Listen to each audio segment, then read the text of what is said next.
Welcome to Burlap Teachers. Enjoy the video. You start by protecting your data. Make a time machine backup or a bootable clone and confirm it's readable. Once done, free roughly 20% of disk space and ensure you know your Apple ID and admin password. You'll then reboot directly into Mac OS recovery by holding Command-R for local recovery or Option Command-R for internet recovery.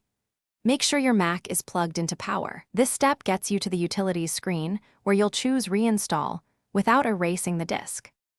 You should now select Reinstall Mac OS from the Recovery Utilities. When prompted, pick your current startup disk and explicitly do not erase it. This preserves user data and apps. If File Vault encryption is active, unlock the startup disk in Disk Utility first so the installer can write files. Follow the prompts. The installer will download needed components, so keep your Mac connected to power and a stable internet connection. The process may reboot several times. Let it complete uninterrupted to avoid. Once installation finishes, you'll go through the Setup Assistant, sign back into your Apple ID, enable iCloud, and verify your files and apps. Make sure to run software update to apply any firmware or app updates, and validate that critical documents and settings are intact. Restore anything missing from your time machine or clone.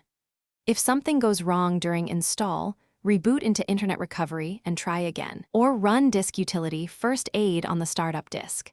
If persistent errors occur, restore from your verified backup. Thanks for watching. Consider subscribing if this video helped you.